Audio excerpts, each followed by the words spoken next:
diri sepenuhnya di jalan spiritual, menakutkan, tetapi imbalannya menakjubkan bagi mereka yang sudah bisa melihat dengan mata basyirah. Jadi ada yang masih kelewat dalam perjalanan rohani kita? Mungkin ada yang masih kelewat. Setelah ini wajah itu kita tiba-tiba langsung inna sholati. Enggak. Harus ada satu fase yang kita lalui. Salah satu fasenya adalah yang dinyatakan. Nabi Ibrahim ujiannya menakutkan. Menakutkan.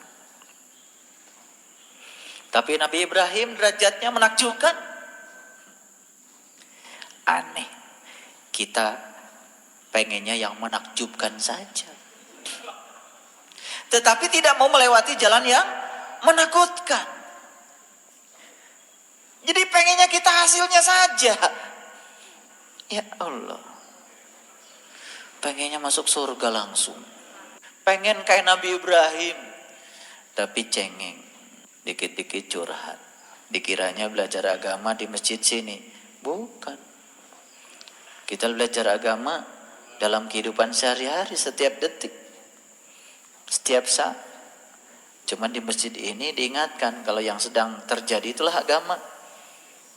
Segala peristiwa yang sedang kau hadapi itulah kenyataan hidup yang harus membuat jiwamu selalu dalam keadaan bersih dan suci. Di sini tempatnya. Ini juga bukan santapan rohani. Ini hanya sharing pengalaman. Santapan rohani ya sendiri-sendiri. Kan sudah tahu. Qad ja'akum basyair. Telah datang kepadamu basyair. Wa man absara falinafsi. Kalau kamu melihatnya, untung bagi diri. Wa man amiya fa'alaiha. Kalau kamu tidak melihatnya, rugi. Udah jelas. Kalau pengen untung, ya lihat. Itu saja. Luar biasa. Nah, kemudian ya, kalau kita mau turun lagi pada ayat 160. Man jaa'a bil hasanah. Barang siapa yang membawa kebaikan. Nah, ini hasanah nih. Beda. Hasanah dengan amal soleh di Quran beda. Amal soleh itu di Indonesia sering disamarkan dengan hasanah. Amal soleh ya spesifik. Man kana yarju liqa'a rabbih falyamal amalan sholihan. Barang siapa yang berharap jumpa dengan Tuhannya, lakukan amal soleh. Itu amal soleh. Segala kebaikan di luar itu yang disebut dengan amalun hasan. Man jaa'a bil hasanati, maka barang siapa yang membawa kebajikan, falahu asyru amsalihha. Oh, luar biasa. Baginya 10 kali lipat amalnya. Asyara. Asyara itu apa? Asyara itu 10. Oh, kalau saya bikin kebaikan, saya dapat 10. Pakai matematika lagi. Justru kalau orang yang sudah melakukan hasanah, dan melakukan hasanah itu seperti Allah bilang, wa ahsin kama ahsanallahu asar. Asar itu 10 1 dan 0. Justru kalau orang yang melakukan kebaikan yang benar, setelah dia melakukan kebaikan, kosong. Tidak merasa dia sudah berbuat baik. Begitu kosong, berlimpah karena dapat 1. Setiap kosong dapat 1. Setiap isi dapat kosong. Nah, salah lagi. Selama ini kalau saya bikin kebaikan 10, bikin lagi 20, terus aja riweuh, di kepalanya banyak matematika. Bu, lamunnya anak sapiring ke Miskatul Anwar, eta teh ku Allah mah dia tangan teh 10 piring. Emangnya di sana mau makan piring? Man jaa'a bil hasanah, kalau kita melakukan kebajikan, lupakan. Tapi kalau orang lain melakukan kebajikan pada kita, ingat-ingat. Kalau kita melakukan kebajikan pada orang diingat-ingat, repot ketika orang lain tidak melakukan sebagaimana kita mau. Jadi barang siapa yang membuat kebajikan, 10. Bagi kita apa? Kosongkan. Maka kita akan dapat satu. Artinya apa? Keberlimpahan. Makin kita kosongkan ketika kita membuat kebajikan, makin banyak yang kita terima, bahkan melampaui yang kita pikirkan. Wa man jaa bisayyi'ah fala yuzza illa mislaha. Tapi kalau kita melakukan kejahatan, gak dihitung 10. Artinya apa? Iya. Kalau melakukan kebajikan, kosongkan. Dapat yang satu. Kalau kita melakukan kejahatan, jangan dihitung pakai masa melakukan kejahatan dilupakan. Kalau kita mau kejahatan, ingat-ingat. Apalagi kejahatan ini telah menyakiti pihak lain. Kalau melakukan kebaikan, gak usah diingat-ingat. Jadi sebetulnya kesimpulannya, kalau melakukan kebaikan, jangan diingat-ingat. Kalau melakukan kejahatan, ingat-ingat. Itu maksudnya. Ya, kalau secara syariat kita mau ngajinya, lamun nyen kadean 10 teteh ibu. Jadi sahuruf teh 10. Ngaji teh ngitung huruf. Alhamdulillah abdi tadi ngaos. Sabaraha juz ibu? 2 juz. Sabaraha huruf ibu? Kayak orang etang heula. Jadi selalu saja seperti itu. Padahal kalau kita melakukan kebajikan, asal 10. Kosongkan. Tanpa kita mengingat-ingatnya, justru kita akan mendapatkan wayarzuqu min haitsu la yahtasib. Kita akan mendapatkan jauh melampaui yang kita pikirkan. Sudah begitu belum? Itu ayat 160 tuh. Terus 159, terus 58. Nyambung nanti ke ayat 80. Jadi 79 dengan 162 nyambung lagi. Baru sempurna doa iftitahnya. Oke, jadi simpulkan dulu sampai sekarang. Kalau begitu doa iftitah kita selama ini setengah bolong. 83 ayat bolong, belum dialami. Setelah 162, 163 kita. Jadi lihat, tolong dilihat. Kadang-kadang kita itu suka menyepelekan yang kecil. Orang-orang yang sering menyepelekan yang kecil, biasanya dia tidak akan pernah menjadi orang besar. Peduli pada hal kecil, itu adalah gerbang awal untuk membuat kita menjadi besar. Mana yang kecil? Itu di ayat 162 ada kata kul.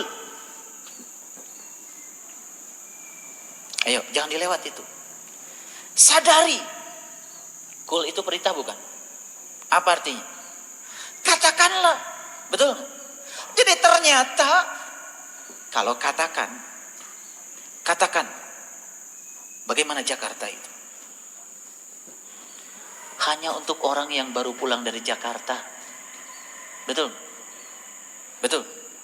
Coba ceritakan bagaimana indahnya Papua. Belum pernah ke Papua disuruh cerita Papua. Gila tuh yang nyuruhnya. Makanya surah terakhir Al-Quran dimulai dengan Qul huwallahu ahad. Qul a'udzu birabbil falaq. Qul a'udzu. Artinya kalau kita sudah masuk fase terakhir dari Quran, artinya kita itu sudah dianggap oleh Allah sudah mengalami. Dan kul itu hanya untuk mereka yang sudah mengalaminya. Jadi kalau begitu, Bapak Ibu dari dulu sudah mengucapkan inna solati, padahal belum disuruh kul. GR. Karena kita tidak pernah baca kulnya. Padahal di ayat ini ada kul. Enak aja langsung aja baca. Kata Allah, lu udah dikasih kul belum? Belum. Mengalami juga belum. Ini kita jadi apinya ngomong itu. Asal ngomong, gak ada isinya. Yang bahas Quran juga banyak. Tapi ngomong doang, gak pernah dialami. Gak nyambung bahasanya. Karena menyambungkan Quran itu harus menggunakan bahasa spiritual. Ini perintahnya indah sekali. Kul Inna solati. Nah, tapi kalau di Quran, di dalam sholat gak pakai kul, langsung inna solati, itu langsung, karena sudah memiliki SIM untuk mengatakan kalimat itu. Tolong lihat, kul di sini hanya untuk orang yang wa ma kana minal musyrikin, untuk orang-orang yang sudah tidak menyekutukan Allah lagi, yang sudah tidak pernah ada rasa takut dan khawatir lagi, yang hidupnya sudah damai, ila daris salam. Ayo, untuk kalian semua, kata Allah, kalian berhak mengatakan inna solati wa nusuki wa mahyaya wa mamati lillahi rabbil alamin la syarikalah. Hidupku bukan untuk uangku, hidupku bukan untuk anak-anakku, hidupku bukan untuk keluargaku, hidupku bukan untuk perusahaanku, hidupku bukan untuk jabatanku, hidupku bukan untuk apapun, hanya lillahi rabbil alamin la syarikalah. Makanya baca doa iftitah itu ada caranya, ya. Inna solati wa nusuki wa mahyaya wa mamati lillahi rabbil alamin la syarikalah. Gitu. Satukan lillahi rabbil alamin la syarikalah.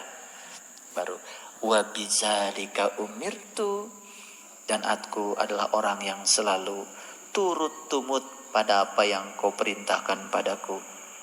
Wa ana awalul muslimin. Kalau di Quran wa ana awalul muslimin. Jadi itulah awalnya seseorang menjadi orang yang berserah diri. Tapi di dalam doa iftitah wa ana minal muslimin diganti dengan wa ana minal muslimin. Dan kini ana sudah termasuk orang yang berserah diri. Nabi Ibrahim saja setelah mengalami ayat 80 sampai ayat 161 baru awal kita sudah melampaui Nabi Ibrahim. Gak pakai awal lagi. Kita bilangnya apa? Wa ana minal muslimin. Doa iftitah aja gak ngerti. Ketinggian kita ngaji selama ini. Nyari ilmu macam-macam. Buku di rumah kita setumpuk-tumpuk. Makanya kita ini kadang-kadang sering menempatkan hal-hal yang tidak penting di atas hal-hal yang penting. Jadi yang pentingnya gak tahu. Lalu kita sibuk mencari hal-hal yang tidak penting. Ternyata orang penting adalah orang yang sering menempatkan hal-hal penting di atas hal-hal yang tidak penting. Lihat, orang-orang yang tidak penting dalam hidup ini, kenapa? Dia tidak dipentingkan orang lain. Kenapa? Kenapa dia tidak dipentingkan? Karena dia tidak penting. Kenapa dia tidak penting? Karena dia sering melakukan tindakan-tindakan yang tidak penting. Dan dia tidak tahu mana yang penting, mana yang tidak penting. Akibatnya hidupnya menjadi tidak penting. Jadi kalau kita ingin jadi orang penting, marilah kita tempatkan hal-hal penting di atas hal-hal yang tidak penting. Lama-kelamaan kita akan dipentingkan untuk menjadi orang penting. Jadi Nabi Ibrahim saja di ayat ini, setelah mengalami inna sholati wa